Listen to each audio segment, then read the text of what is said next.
to let everyone in from the Zoom. And we're also just setting up our streams. So as well as on Zoom, we're going to be streaming to Facebook, Twitter, and YouTube. There will be live translation today. If you are joining us on one of the streams, then you won't be able to have translation, but that's not a problem because we've got plenty of spaces left on the Zoom. So just head over to the event link and you'll be able to join us here on the Zoom webinar.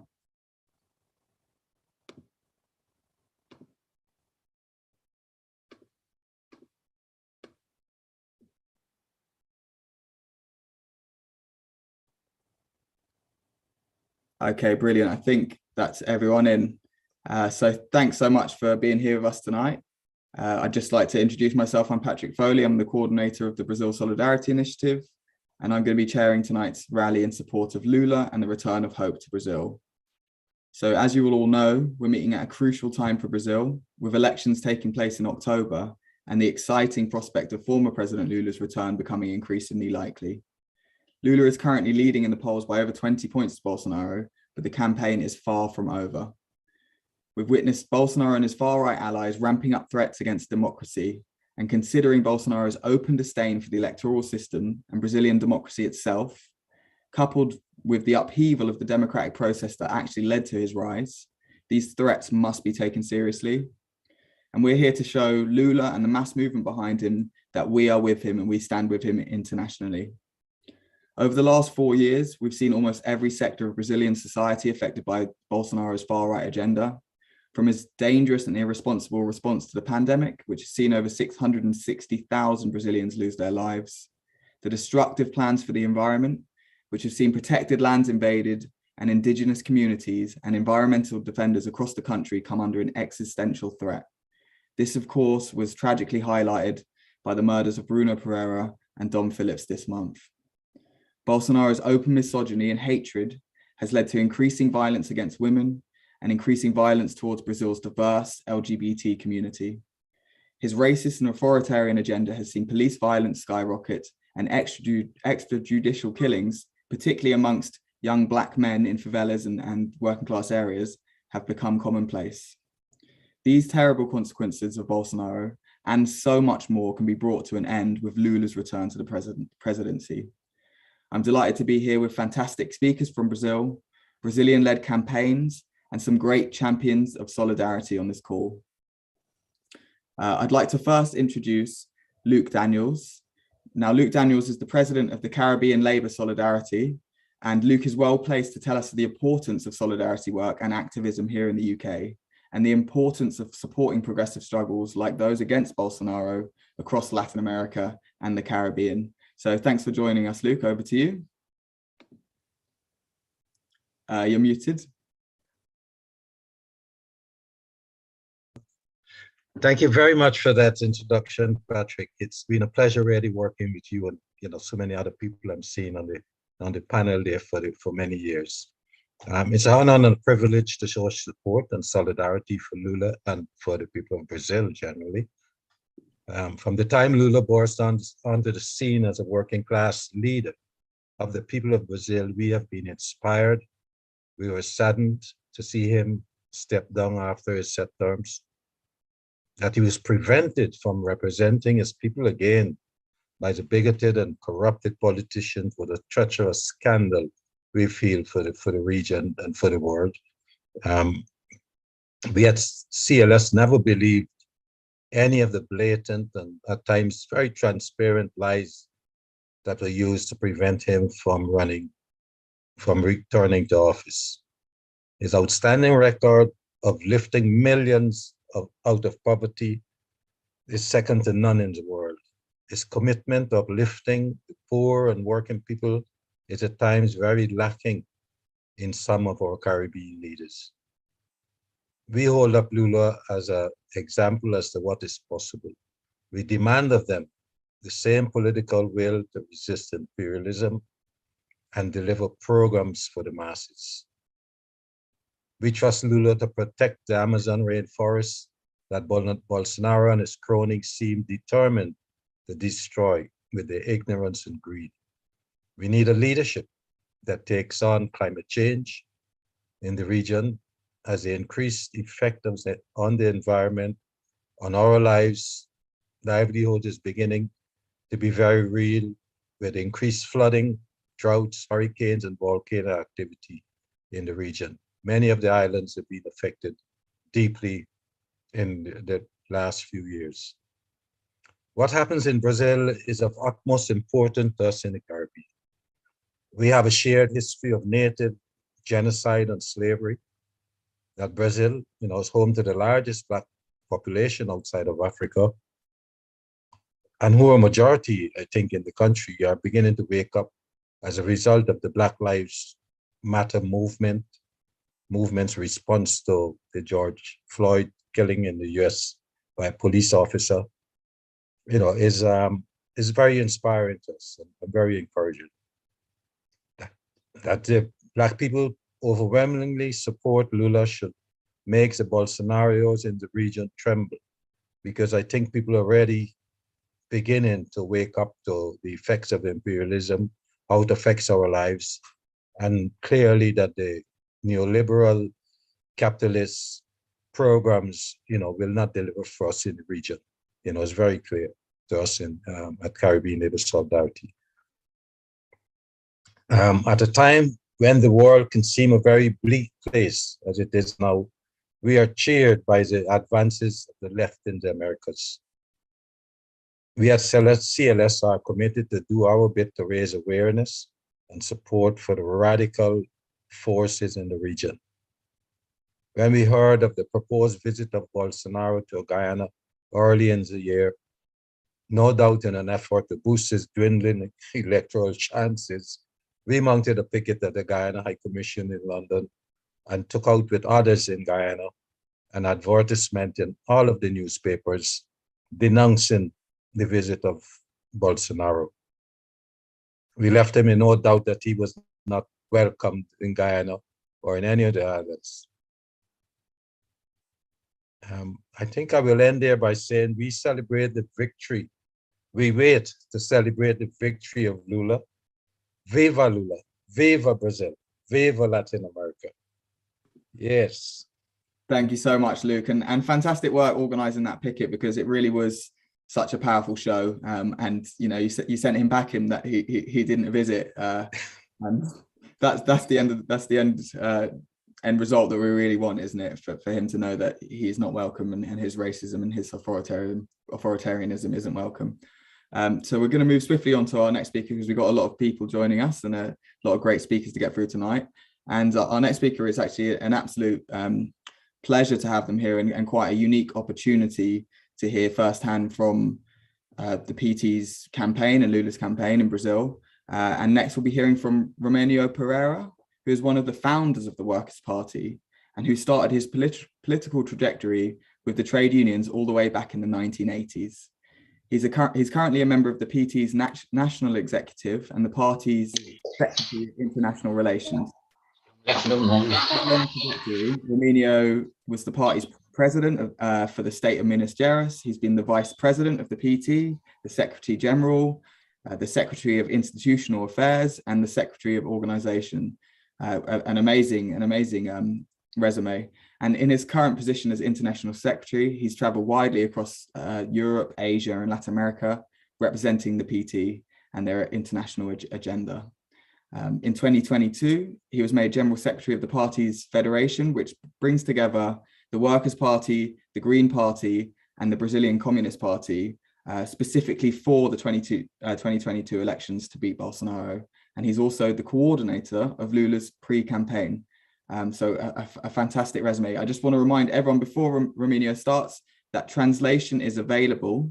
To get translation from the Portuguese, you have to click the globe icon at the bottom of your Zoom screen and choose translation into English. So just a reminder there, you need to click the globe icon and choose translation into English.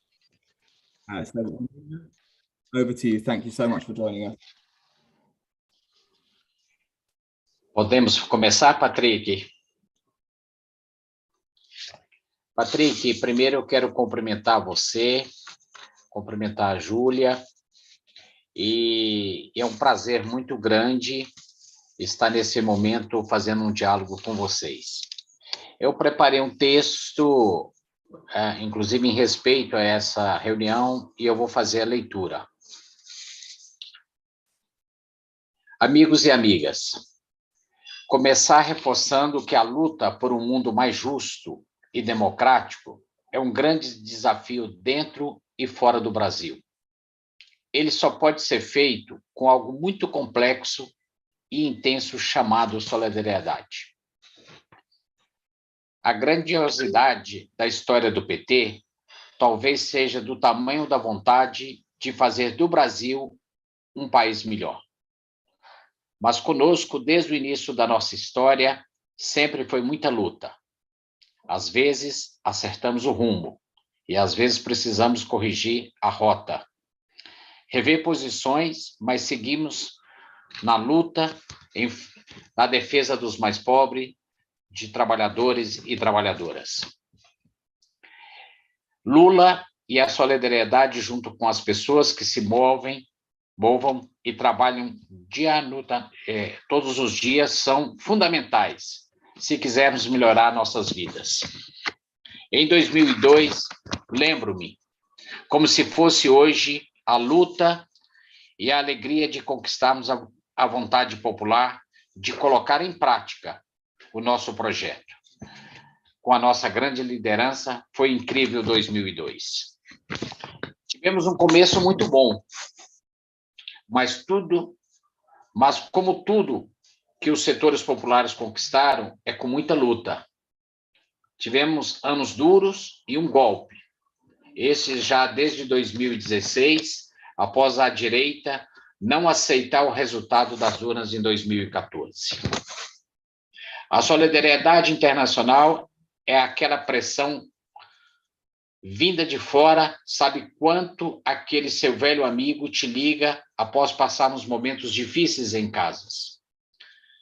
A solidariedade internacional é isso, o apoio inusitado, que não tem como medir, mas sabemos que nos dá muita força para superar aquele momento difícil. Diria que a solidariedade internacional é um fermento popular para as lutas brasileiras e para as duras batalhas. Após o golpe contra a presidenta Dilma Rousseff, nosso governo, eleito democraticamente, começou a ser desconstruído com grande irresponsabilidade. Eles pensavam que estavam tirando um partido do poder, se enganaram. Estavam optando pela concentração ao invés de uma ampla inclusão. Tirar a política de inclusão não é atacar um partido, é prejudicar muita gente historicamente esquecida pelo Estado. Eles derrotaram os mais desamparados, o povo e suas diversas necessidades. Por outro lado, a esperança voltou a surgir, com grandes possibilidades, com a possível de uma vitória em 2018, não nos furtaram em continuar o golpe, encarceraram Lula, reagimos, e a solidariedade internacional surgiu com Lula livre. A luta nacional e internacional por Lula livre foi fundamental para seguirmos acreditando que é possível fazer mais e melhor, e mostrou um lado mais solidário que se estendeu ao nosso projeto. O golpe de encarceramento nos colocou os golpistas na posição que eles esperavam. Ao contrário, nos deu mais ênfase ao governo e seu projeto e excludente que tem um único propósito: destruir para tirar o povo a esperança e concentrar ainda mais recursos nas mãos de poucos, o que ficou evidenciado durante a pandemia. Com Lula sendo absolvido e das infundadas acusações, a esperança segue mais forte do que nunca, impulsionada pelo sentimento de justiça e por vontade de mudarmos ainda mais, para dar muito mais dignidade a cada cidadão e cidadã brasileira, que vem sendo atacado diariamente por um governo genocida. Conheço cada canto deste país e estou ao lado do presidente Lula e de cada pessoa que acredita num país melhor para dizer: A luta desse ano vale muito, pois vai resgatar a esperança num país melhor. Vamos trabalhar firme e forte para conquistar a vontade popular e reconstruir esse país. Vamos esperançar e lutar dentro e fora do nosso país. Eu aproveito, Patrick, para dizer que o nosso país vive um dos momentos mais tristes, talvez, da sua história. Nós hoje temos 35 milhões de brasileiros e brasileiras passando fome. Nós temos quase 115 milhões de homens e mulheres, de crianças, que hoje têm uma deficiência alimentar. A nossa educação está sendo atacada. Não há saúde para os mais pobres.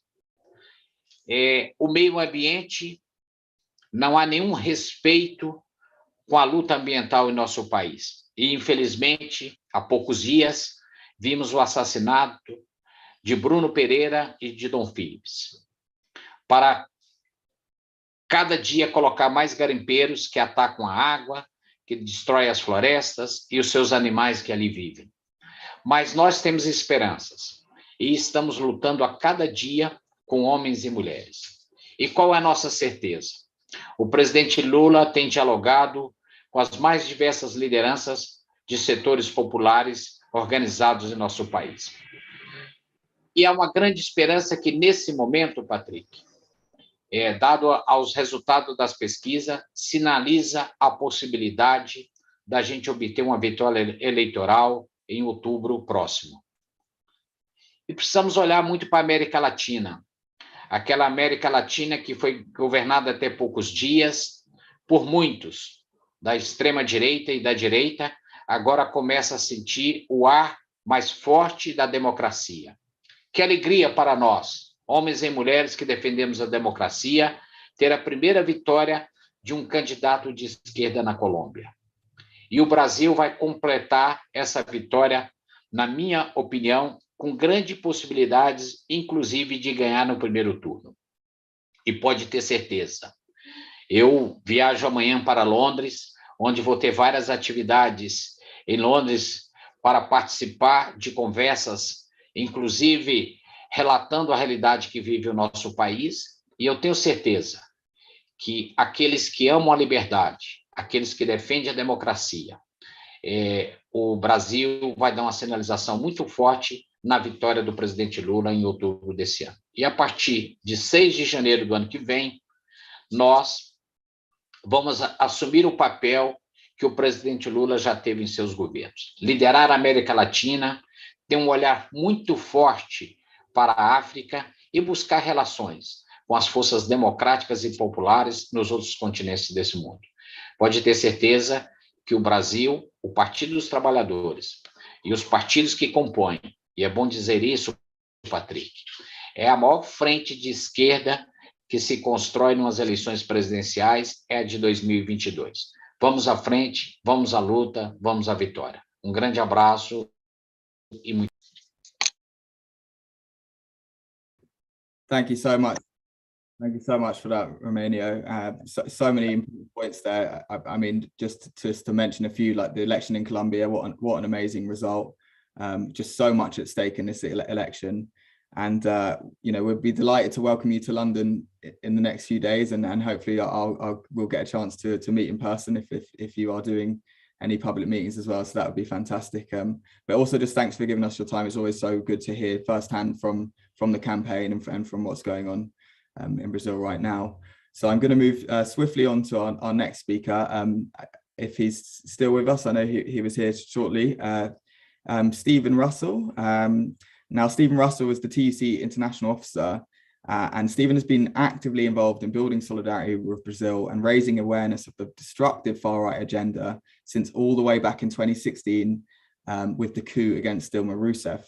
And Stephen, like so many people on this call, has been a great ally of Brazil and has actively been building the solidarity movement here with the struggles going on there. So thank you, Stephen, and over to you. Thank you, Patrick. Thank you, everybody. It's really wonderful to be here and to reflect on how without the determination of ordinary Brazilian working people and the alliances that they've made around the world, including with us, we might not be here to mark an occasion that for a while we doubted we'd see. Lula back on the campaign trail and headed, if the election is allowed to play out fairly by the current regime, for a big win that could unite a country that has been through hell. The TUC made Brazil one of its priority countries for solidarity while Lula was still in prison. But while his release and freedom to challenge Bolsonaro gives us an enormous surge of hope, we know the fight won't be over for some time. It won't even be over if Bolsonaro accepts his fate, tells his rabid followers to put down their guns, and if the military stay in their barracks on election night. Too much damage has been done for us to turn our backs on Brazil, even in the best case scenario. But at least if these things happen, we'll have somewhere to start. Much of the pain that damage has caused has been borne by Brazil's working people, while Bolsonaro's political project is the destruction of all social and labor rights won by the struggles of the Brazilian working classes. When it came to workers' rights, a lot of work had been done for him, of course. The anti-union laws of his predecessor, the deeply unpopular Temer, were a gift to him. Bolsonaro's ideology thinks that workers have an excess of rights and that unions should be done with altogether, and mixes workers up with his other targets, including Black and Indigenous people, LGBT plus Brazilians, women, that he believes are conspiring to destroy Brazil. And Temer's destruction of workers' rights and the processes that were continued by Bolsonaro have left, say, collective bargaining in a pitiful state in Brazil. The reforms that were brought in allow for employers and the workers' bargaining group, which in a Kafkaesque twist can sometimes consist of just one individual, to agree working conditions below the standards set out by Brazilian law. Their entire purpose was to drive down conditions enjoyed by Brazilian workers. And it also attacked the unions themselves, both as protectors of workers and, of course, as guardians of democracy. It ended automatic union membership payments, their equivalent of what we call checkoff, but didn't give unions any time to introduce an alternative method of collecting subs, and saw union finances plummet just as they were organizing to protect workers. One estimate suggests that unions lost 97.5% of their revenue in 4 years.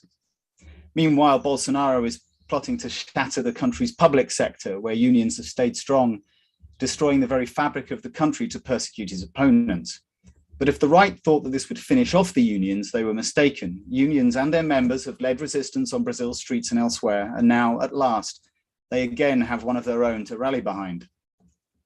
But not only has the conspiracy of the Brazilian right, and under Bolsonaro its far right, to deal a decisive blow against progressive movements failed to destroy Brazil's organized working classes, it didn't even deliver what it wanted. Brazil's stock market reached a record high in the immediate aftermath of Bolsonaro's election, a sign of confidence amongst investors that the government would swiftly administer the desired remedy of economic shock therapy. But it hasn't really worked out that way. After all, it never does. Bolsonaro's catastrophic handling of COVID-19, with 670,000 deaths, may have been his most obvious tragic failure, but his Chicago-inspired economic program didn't survive contact with reality, or in Bolsonaro's case, perhaps his lack of reality. Brazil today is a rare case of a country with double-digit rates of inflation, interest, and unemployment. Annual inflation, according to official data, reached 11.3% in the last 12 months. The basic interest rate was raised recently to 12.75%, and the unemployment rate stands at 11.1% and has remained in double digits since the end of 2015. And wages are still lower than they were before Dilma Rousseff was ousted. And while most of the plotters won't mind that in the least, it hasn't brought the economic miracle they assumed, partly because of Bolsonaro's chaotic governance and partly because squeezing workers' pay to boost an economy is always, to use technical terminology, really stupid. But while Bolsonaro's wealthy backers may be deserting him in droves, the pattern here is clear. Through all of this, it's not the wealthy who have suffered, but Brazil's working classes. With the value of their wages plummeting through inflation and a lack of workers' power, and with public services squeezed and a health service emptied of resources in the midst of a deadly outbreak, workers have suffered enough. That's why it's so important that Lula, a trade unionist and a worker, is back to represent them and give them hope again. And that's something that the TUC, in alliance with our friends at the CUT and the global trade union movement, would be excited about, even if there was no wider context. But of course there is. Bolsonaro was one of the champions of the other global disease, the far right. His culture war and his country's progress mirrors so many others around the world, some of which are more subtle but just as dangerous, and others which are just as brazen. It remains a grim irony that a profoundly xenophobic ideology like the far right could be such effective internationalists, but we know that these networks feed off each other and their mutual successes. But in the same way, their failures make us stronger as we fight them, and there can be few greater failures than Bolsonaro. He failed to destroy the unions and working class solidarity. He failed to subdue the country's institutions. He left his people to die. He flatlined his economy and then sent it into crisis. And his culture wars have just united the country's progressive forces more strongly than ever. And any resemblance that might have to any prime ministers you might be aware of is, of course, purely coincidental. As has been mentioned, the wonderful result in Colombia also is such a powerful sign that we can win these fights. But we also know Bolsonaro isn't beaten yet. As you've heard, the elections will be a very dangerous time. Maybe his supporters will pick up their guns. Maybe the barracks will empty. We don't know. That's why international solidarity and vigilance, along with calls on our government and other institutions to send election observers, will be so important in the coming months. But for now, let's dwell instead on the hope. We wish Lula every success for workers in Brazil and everywhere. Thank you. Thank you, Stephen. It's such an important aspect, isn't it? A working class trade unionist president of Brazil. What a thing to be fighting for, and what a thing to be hoping for in the coming months.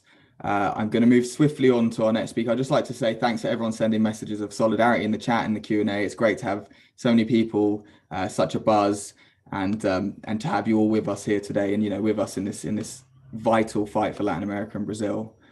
So next up, we have a friend of mine and a great organizer and activist, anti-racist activist. We have Elda Cardoso, who's an organizer for Frente Preta UK and a PT anti-racism activist. And Elda is very well placed to talk to us about the struggle of Black communities in Brazil and why they will be mobilizing for Lula in the run-up to the election, and also the work of Brazilian-led communities here in the UK as well. So thank you so much, Elda, and over to you. Oh, you're muted, Elda. Okay, thank you, Patrick. Thank you, Brazil Solidarity, for having me here tonight. It is very important. We need to elect Lula on the next election. I will start saying, in the actual situation Brazil is at the moment, there is no other possibility than we Brazilian people elect Lula. There is no third option. As a Black woman, I need to say, in our view, Lula is the only way to put a stop to the Black genocide going on in Brazil. It's the only option to put a stop in the hunger growing in Brazil. He's the only option to put a stop on the destruction of the Amazon forest. Saying that, unfortunately, we know the situation with the Brazilian police, it's getting worse day by day. The police brutality in Brazil is something horrifying, especially for us, the Black population. It's like every 11 minutes, one person is killed in Brazil. And most of the time, this Black person will be a Black young male. And all that is happening because the actual president of Brazil allowed for this to happen. When he say, good bandit, it is a dead bandit, it's mean, we know why he's mean. It's the people, the population, the suburban areas, it's the people, population, the favelas and the slums, and the majority of those people on these areas are Black people. So we need to put a stop to that. And the only person in our view as the Black population in Brazil, it is Lula. We need a big reform, we need a big change on the police system in Brazil, on the judicial system in Brazil. And the only person who can make sure this will happen again, it is Lula. It's by us electing Lula. We saw what happened recently. We saw that horrific killing of Genivaldo. What happened in broad daylight, front of his family, front of the population in the streets, and they killed him in front of everyone when people was recorded, when people was filmed with the mobile phone. using a practice was used on the Second World War by the Nazis and Germany. And this is happening today in our country. This is happening today in Brazil. And again, the only person able to make those changes in order for this don't happen anymore, it is Lula. We saw as well, very recently, the killing of Bruno, Pereira, and also Dom Phillips inside the Amazon forest, where we don't know exactly what happened up to now, but we are sure of it. There is a hand of the government Bolsonaro on that. We know there is blood on their hands because they are the one supposed to give those people protection. So we know they are involved on that as well. And that's make Brazil a not safe land for the activists, for environmentalists, for us as a Black activist, is not a safe place. That's why we need change, and this change, it need to happen in October to make sure the Brazilian population, it can live peacefully. And as the Black population, what it is the majority of the Brazilian population, has the possibility to live with dignity, live having food on the table, living, have access to health education, living as well to have access to education, to health, to security, and make sure all those things that happen now in Brazil is stopped. And for that, we need as well the help of the worldwide population. We need the solidarity for the outside world to make sure we are able to do exactly what you saw in Colombia. Not only Colombia elected the first left president, but also Colombia elected the first Black woman as a vice president. And that for us is something fantastic, something great.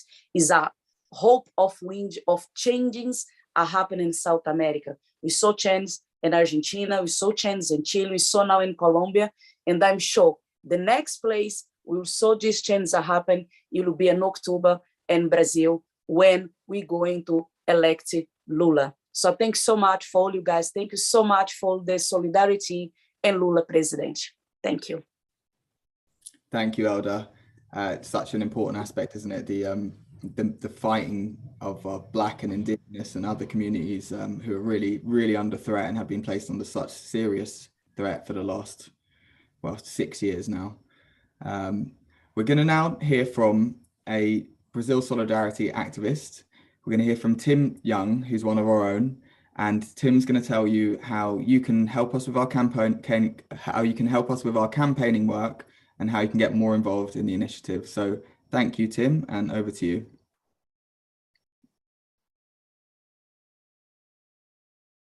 Oh, you're muted, Tim.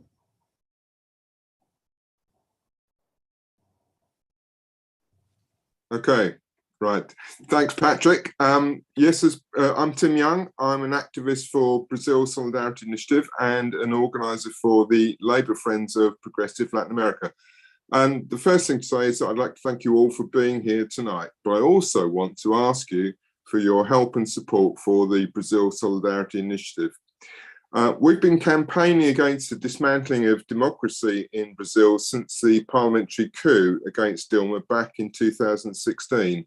And this has involved challenging Lula's political persecution internationally and showing support for the mass movements which have been resisting Bolsonaro's far-right agenda. And we've been proud to stand side by side with this huge important struggle for Brazil and for the world. But we wouldn't have been able to do this without your help. I think we've heard tonight some very clear messages about the importance of international solidarity. So I'm going to ask you tonight for your support in whatever form you can give, and there's 4 particular ways. First of all, please donate £10 or more, if you can afford it, to the Brazil Solidarity Initiative. Hosting meetings like the one we're enjoying tonight takes up a lot of resources, and without donations like yours, we wouldn't be able to continue our campaign work, so please donate. There are links in the chat to enable you to do this. Secondly, please join Brazil Solidarity Initiative as an annual supporter or as a monthly friend of Brazil. If you're in a trade union, then please ask your branch to affiliate to the BSI. We can provide speakers and information to your branch and to your region. Thirdly, help us show that Bolsonaro and the far right that the world is watching and that we won't stand by as they attempt to dismantle Brazilian democracy. Please add your name to our Brazil Elections 2022 statement and show your support for Lula and for social progress, democracy and equality in Brazil. Again, there are links in the chat to enable you to do this. And finally, please follow and support Brazil Solidarity Initiative on social media, on our Twitter, Facebook and website. With your help, our messages can reach more people and more people will globally understand what's at stake in this election. So thanks very much for listening, and thank you again to everyone for taking part in this important solidarity meeting. Please enjoy the rest of it. Thanks, Patrick. Thanks so much, Tim. Yeah, just to stress everything Tim said there, please do donate, and please do sign our statement and everything else. It really keeps us going, and particularly with the statement, we want to send a message that we are watching. You know, we won't stand idly by against threats to democracy. So we're now going to call Rodrigo Toneto, and it's my pleasure to introduce Rodrigo, as Rodrigo's a PT youth activist who I actually recently heard speaking at Lula's international pre-campaign launch in London. And it was brilliant to hear you then, and I'm looking forward to hear you now. So it's uplifting to see young activists like yourself committed to the fight. So over to you, Rodrigo. Thank you. Thank you so much, Patrick, for inviting me and for holding this event. It's amazing. I'm learning a lot. In fact, even though I'm from Brazil, like the speeches before me really make me think. I'm terribly sorry about my voice. I got a very strong COVID, so my throat it's not in the best days, but I think I can go through the end. And on behalf of Julia and Romênio, I'd like to say hello to everyone here and thank you all for being here with us. As many of the PT founders says, solidarity is a founding value of PT. It's only because of solidarity that we could end Brazilian dictatorship back in the 80s. It's only because of solidarity that we could build a true transformative and workers' party in Brazil. And it was only due to solidarity that we could took Lula out of jail in 2019. So solidarity is something that really rings a bell to us, and it's important always to make it grow, and for sure it will help us on this task for October. As his partners for the far right across the globe, Bolsonaro leads a project in Brazil of exclusion and death. In his hands, there is blood of Marielle, Genivaldo. In his pen, there is blood of Bruno and Don Phillips. Under his watch, thousands and thousands of Brazilian Black young people die every day, victims of a state that decide to extermine our young people. Right now, as Romênio pointed out, 33 million Brazilians struggle with food privation. Life costs is in its high, and he will be the first president since our country democratization to do not increase the minimum wage during his term. So that's how deep is social conflict in Brazil right now. During the past years, Brazilian universities, and now more than ever, are struggling with very severe budget cuts. And all this process is threatening the inclusion and democratization of the universities that we could accomplish during our governments. And yesterday, the previous Minister of Education of Bolsonaro was arrested, charged of negotiating with mayors that support Bolsonaro in order to gain gold and dollars. So at the same time that young people cannot go back to the university after the pandemics, our previous Minister of Education was put in jail because he was receiving gold from small municipalities in Brazilian countryside. That's why Bolsonaro is going to lose. And hopefully, future will be once again part of our vocabulary in Brazil. Bolsonaro has chosen since his first day in charge, the youth, the women, the Black people, the LGBTQ community, the indigenous people as his main enemies. And it's precisely these segments of the society they'll finish with his terrible government. Bolsonaro loses among the youth. Bolsonaro loses among the women. Bolsonaro loses among the Black people. And we are the majority of the country. And that's why we're going to win this election. And he's not losing this election to any candidate or any party.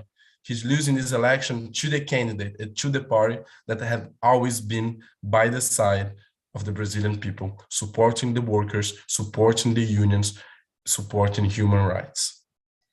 Our task as PT, and especially as PT's youth, is to organize the anger, to organize the dissatisfaction into political organization, into social mobilization, as we saw in Chile, as we saw in Colombia, as we saw in Argentina.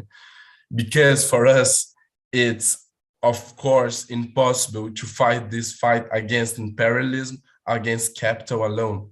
We can only have a chance of changing things in Latin America if we're doing it together. So as everyone has mentioned before, the great news from Colombia, it's really a wind of hope for us in Brazil as well. The PT youth, it's worth noting, is the greater partisan youth in all the American continent and has grown a lot during these last years. And it's this source of new energy coming into play that can help us building a new project for Lula's next government. Many people are claiming, and people are saying that in Brazil, that Lula is only looking behind, that he's only saying that he's doing what already he has done before. And I must say, if he does in the future, only the things that he's already done, is a lot. Because so far, we are still in a desperate situation in Brazil that just doing it again, it would be too much, but he's not. And that's the importance of the youth, because the youth is the link that will put our past achievements in a contemporary framework. We will organize this fight against inequality with a comprehension that inequality is multidimensional, that the oppression system has a lot more features than just class, but also incorporating new fights and new struggle and new agents in this fight. We are going to incorporate, to align a development project that respects nature and promote an ecological transition. We are fighting our old fights with new and hopefully more powerful weapons. And that's, I think, is the task of PT Youth, that we're very pleased to help Lula in make this new government more successful and more transformative than the previous ones. I thank you a lot, Patrick, for the opportunity to talk with you. And hopefully for the next couple of months, we can be together again to promote these actions that surely will help us winning, and more than winning, getting into power in the beginning of next year. Thank you, Rodrigo. Such a sort of inspiring message for Brazil's future, isn't it? If we have committed activists like Rodrigo, who's suffering through COVID, to come join us, you know, the future is bright, and the fact that the youth are galvanized in the struggle against Bolsonaro shows that when that youth grows up, we're going to have a progressive Brazil cemented for many decades to come. And speaking of committed activists, our next speaker is in the midst of moving house. And so she's only going to be able to join us for 5 minutes or so, but it's an absolute pleasure to have her here. And Jess Barnard will be speaking next. And Jess is the chair of Young Labour, who has brought international solidarity to the forefront of Young Labour's campaigns. This was most notable when when Young Labour made Lula their honorary president while they were campaigning for his freedom. So while in jail, Lula was the honorary president of Brazil. What a fantastic show of solidarity that was. Jess also had the pleasure of visiting the PT Youth Congress recently and meeting Lula himself, something I'm very, very jealous of. So Jess, thank you so much for being here, and over to you. Thanks so much, Patrick. Thanks for your patience. I'm sorry I can only be here for a short time. As Patrick said, I have timed this perfectly, moving house, so a little bit stressed, and I'll keep it brief. But I just want to say, to echo everything Rodrigo said, and it was a real honor to go and witness the youth movement that's being built in Brazil, and the passion and the determination and the seriousness of the political projects there. And I think it's definitely the perfect tonic for for me after a couple of tough years here in the UK and the political climate we've been in. But I just wanted to say a few words to just say the unrest and the imprisonment of Lula marked a real point of injustice that rippled across the international community, and that was one of the reasons that Young Labour made Lula our honorary president, because it's those small acts of international solidarity are so important when we know exactly the kind of opposition that Lula and the Workers' Party are facing and will face in the future, and those are the kinds of things that we need to be ready to stand up against and to support as much as we can the people fighting for justice. And it was really, really moving to witness Lula and the way that young people are moved by Lula, the work that he has done, the dedication to education and free education for so many working class young people who wouldn't have had access to that otherwise. It was incredible to see. And they felt the full force of orchestrated attacks on their democracy and on their freedom. And they are ready and getting ready to make sure that doesn't happen again, to see those people off and to take the Workers' Party back to victory. And that is giving millions of us hope around the world. So no pressure. But I think that there's lots of lessons that we can take and that Young Labour have tried to take, and I hope will take into the future. And that is, even when morale is low and when we have taken these defeats, and when we feel like the chance of a socialist prime minister here was snatched from us, and we feel kind of far away from a vision, we know that we need to rebuild again, that we need to get into our communities, we need to start organising, we need to be equipping our activists with the arguments and the tools that they need to deliver those wins. And that's exactly what the Workers' Party were doing and something I was really, really moved to witness while I was there. And building those international links is a really integral part of the project, and the international seminar that I participated in called on socialists from across the world, and that's definitely something we need to be making much more space for here, because those struggles in Brazil are struggles that we need to be supporting, that we need to be amplifying, and obviously that's why calls like this are so important too. So it's really moving to see the youth are, embracing this movement and organising, and meeting those activists was incredible. So everything that we can do to support in this election, we will do. And I hope everyone on this call does everything they can to support, whether that's donating, whether that's going out to Brazil to be observers in the election, whatever that might be. Make sure you are supporting this election, supporting working people deliver Lula to victory. Solidarity.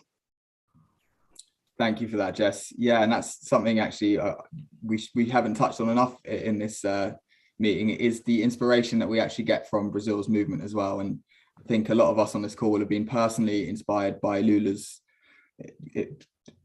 strength while he was in prison, but also the amazing work that was going on across the country, making sure that we could get to the point where we are now, where Lula's back and ready to campaign against Bolsonaro, take on Bolsonaro and change the future of the country for the better. And I'm going to move swiftly on to our next speaker, because I know we've had a lot of amazing people here today, and we want to make sure everyone has enough time.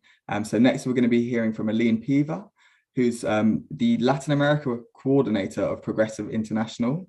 So I'm sure all of you are aware of the great work that Progressive International does, but I also believe, and you'll have to correct me if I'm wrong here, Aline, that there is an electoral observation mission being organised for Brazil, and also potentially one that took place for Colombia. So that was something that I was very interested in as well, but it'd be great to hear from you here, and thanks for joining us.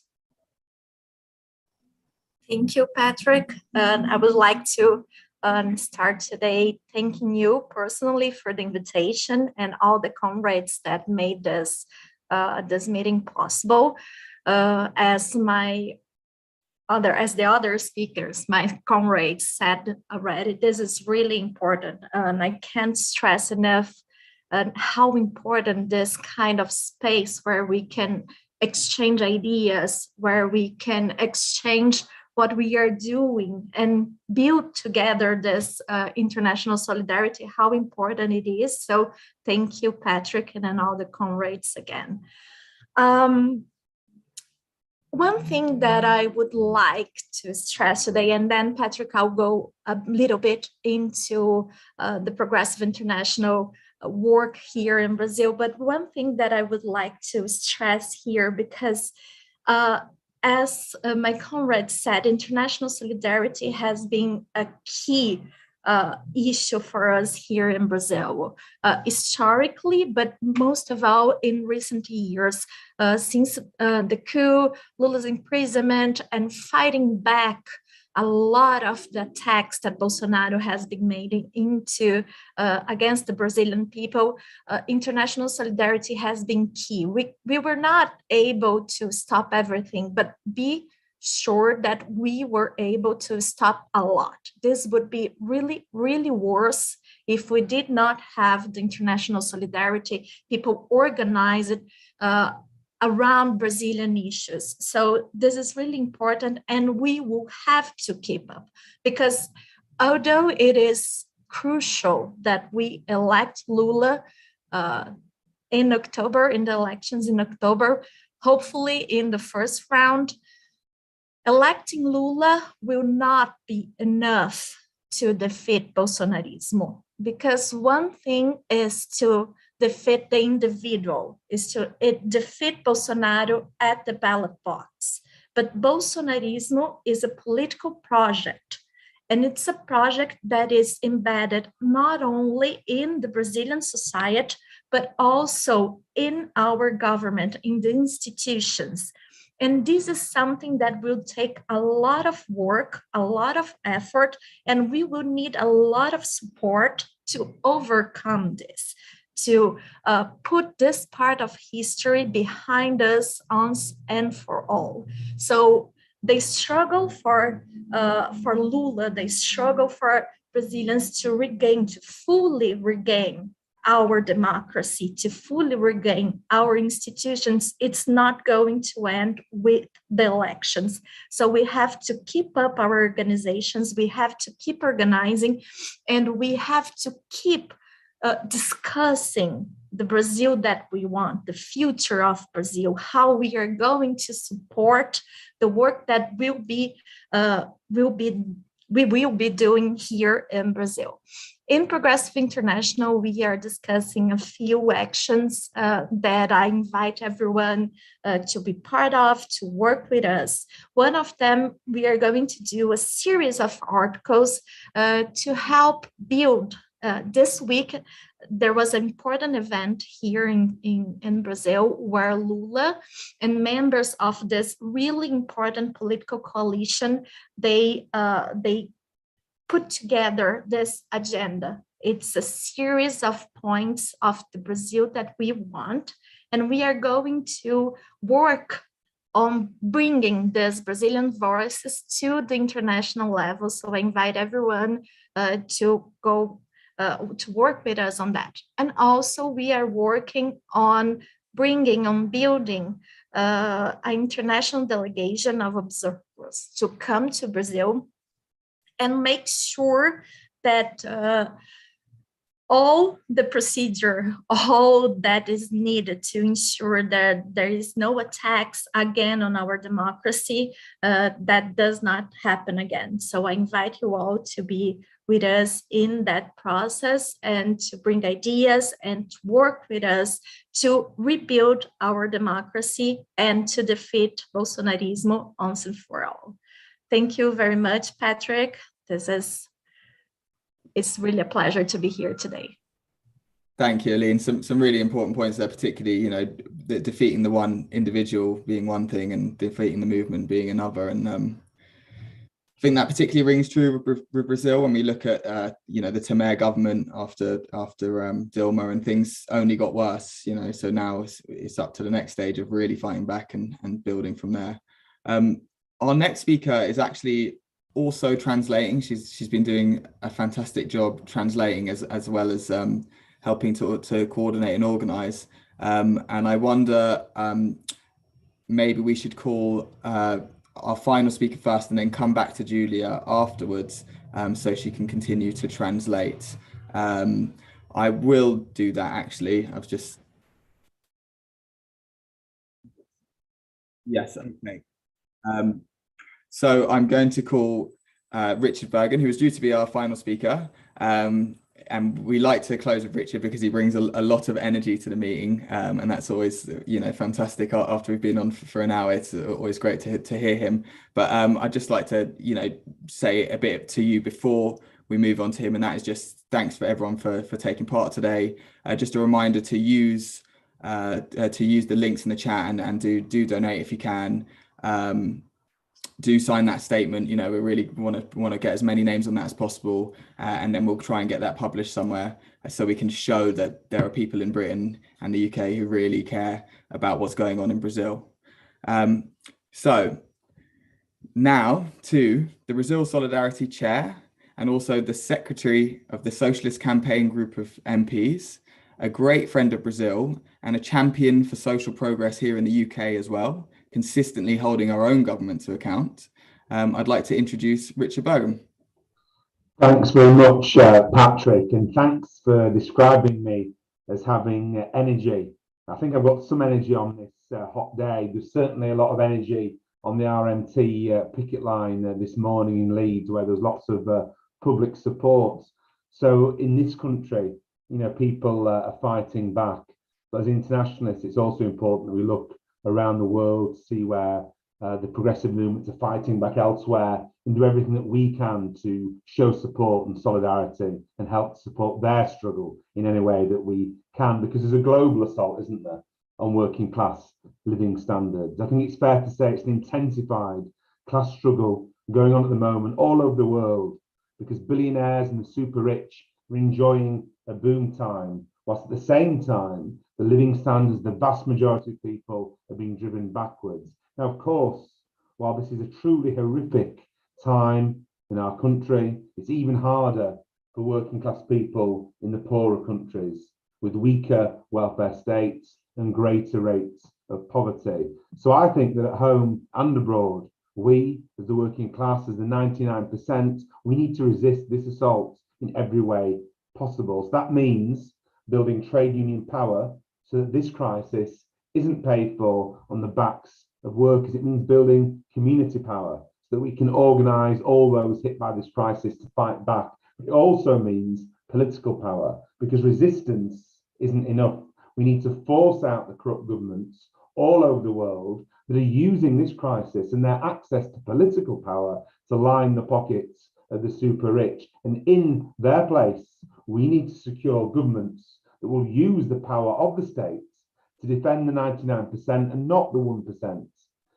Governments that use power to defend workers and not the billionaires, the peasants, the black communities, the indigenous people and women, not the oligarchs. And that brings us to Brazil, it brings us to Latin America, because nowhere on earth at the moment gives us more hope that this can be done than in Latin America, because we're now on the second wave of the pink tide of leftist governments that has swept Latin America since the turn of this century.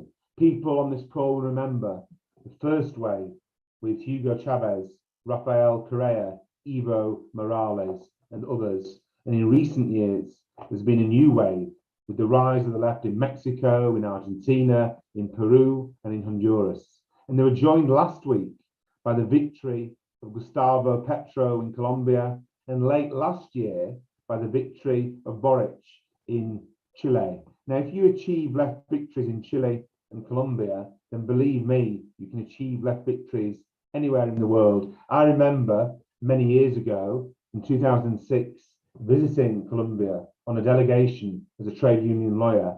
And as part of that delegation, I saw how it was the most dangerous place in the world to be a trade unionist.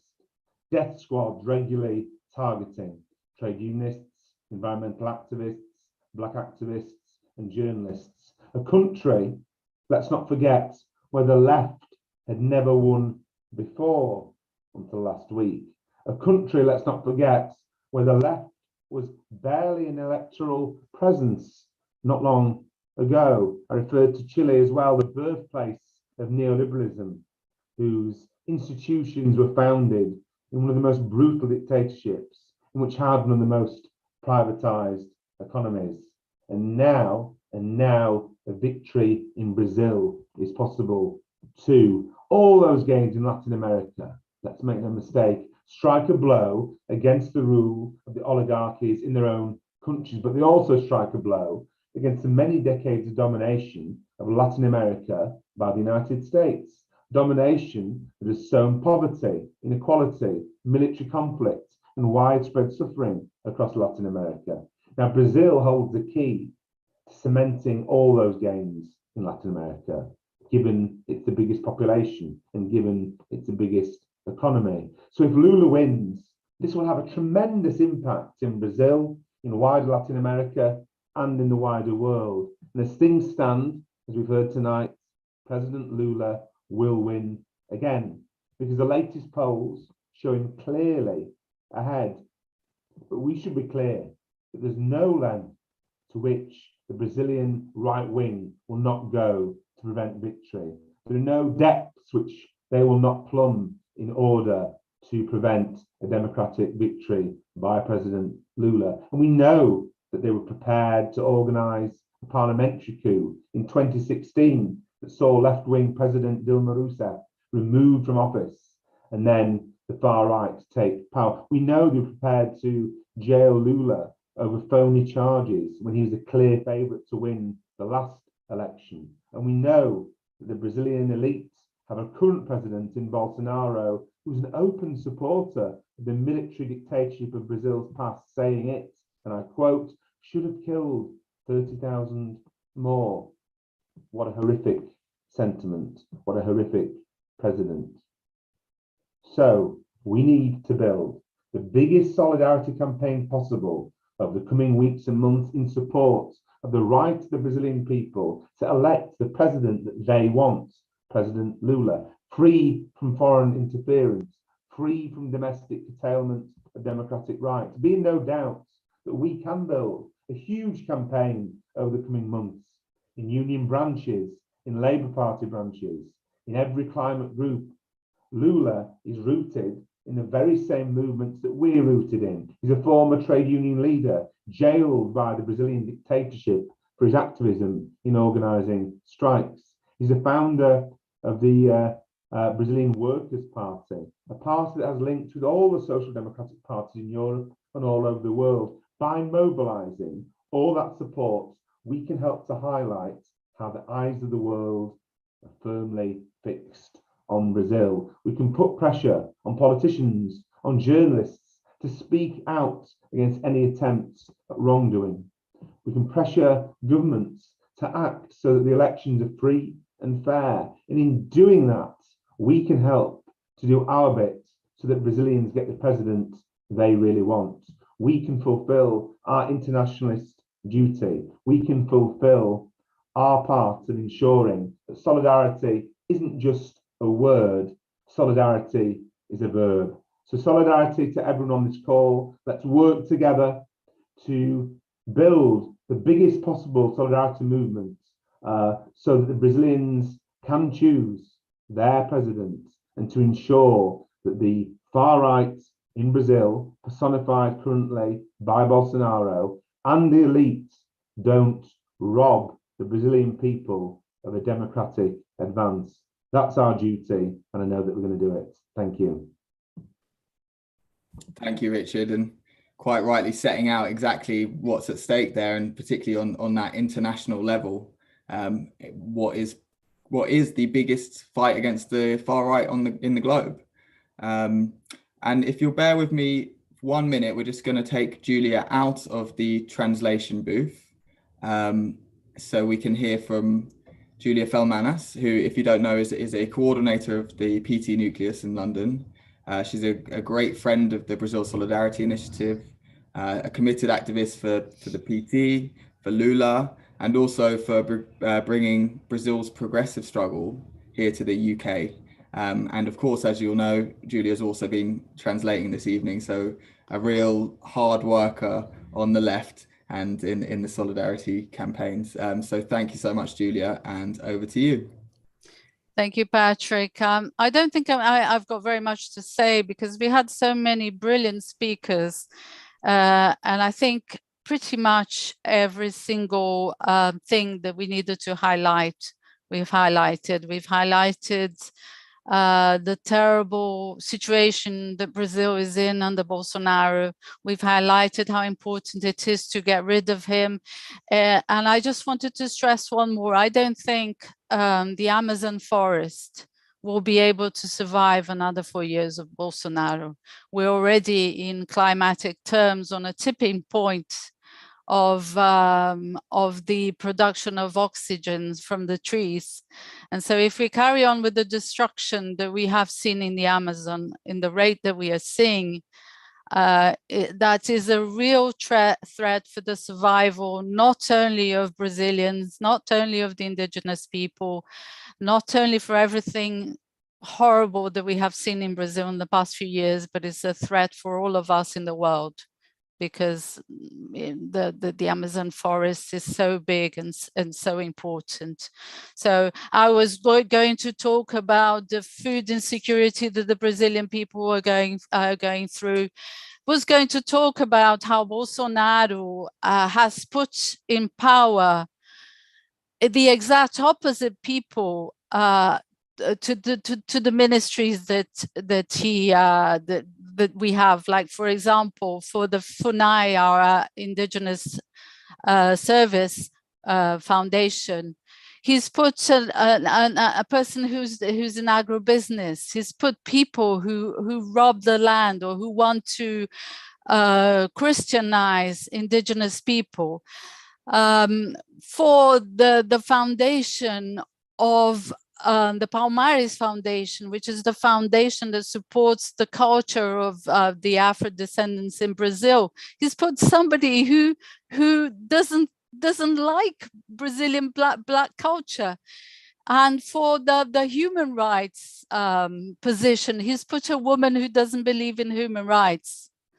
So that's what Bolsonaro has been doing in Brazil. It's also been highlighted that we can't forget about Temer, because Temer was the person who brought in, when Brazil was under a non-democratic interval,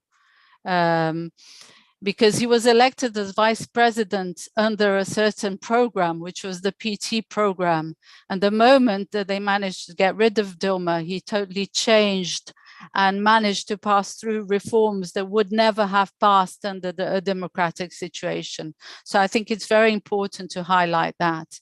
And then we also talked about, as Rodrigo and many others have said before, about the fact that Lula is not only somebody who's looking for the past.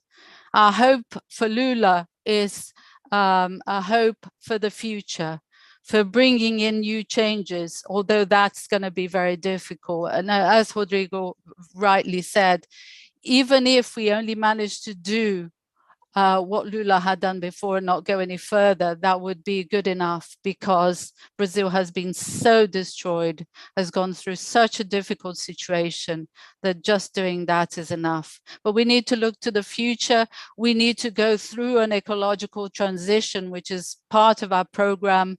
We need to improve our science. We need to bring in knowledge from the indigenous people to find new ways to have a new future, not only for Brazil and the world. And the Brazilian people have enough resources to be able to show a new path to the world. And perhaps one thing that hasn't been said, the world is missing leaders at the moment. We've only got people who talk about war, people who can't see, don't have any greater vision about life, or who cares about humanity, about the suffering of people.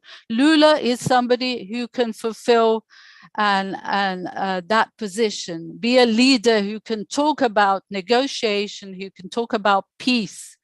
And this is something that the world desperately needs at the moment.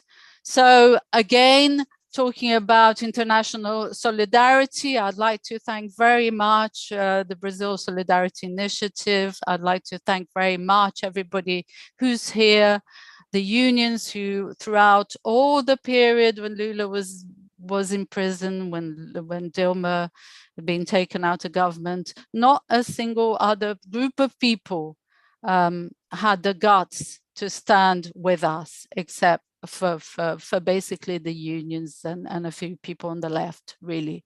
Hardly anybody else had the guts to come out and say, no, Lula is not a corrupt politician. Lula is being unfairly treated and under lawfare. So I think that's really important, and all that solidarity that was built was extremely important for us to get where we are. Just talking a little bit about the PT in London. So we have a nucleus which is mainly made up of PT members. We are here because we believe in our party, we believe in our country, we believe in the necessity for change in Brazil. We are not part of a cell of a party as such. We're really activists who come together, and we have that link with the international secretariat through Romênio over there, but really we're just a group of activists. We're fighting for our country and showing what our party is all about. And PT is a very special party because I don't believe there are any other parties in the world where you have petistas coming together or any other groups of members of parties coming together in a land far away and still recognize each other by what they are, by being members of that party. And we also have international committees which non-Brazilians can be part of if you want to help us, together with Solidarity, Brazil Solidarity Initiatives. We're going to be doing a number of initiatives, including monitoring the media to make sure that there aren't any fake news being said, and to put forward our point of views as well when necessary.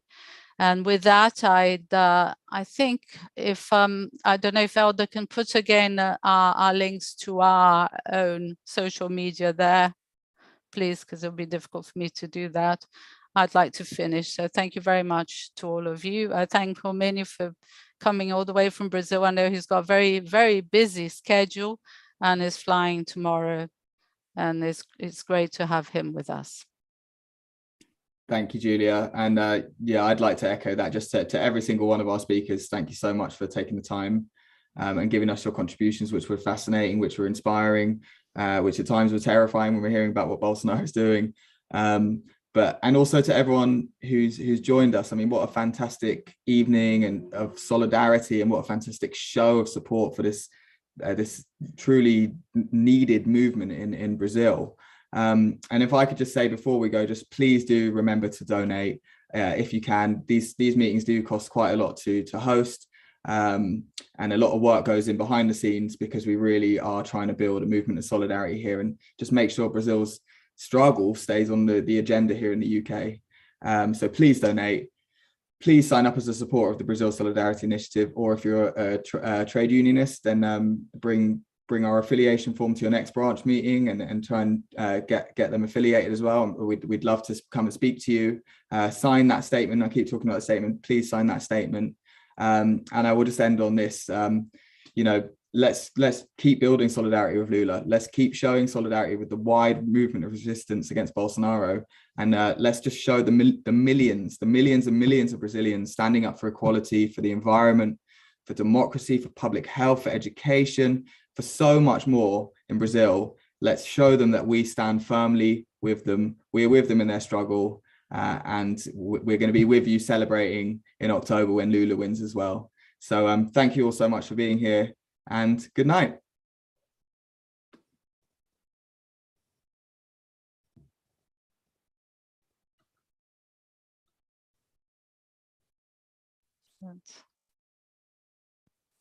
Thank you, Patrick.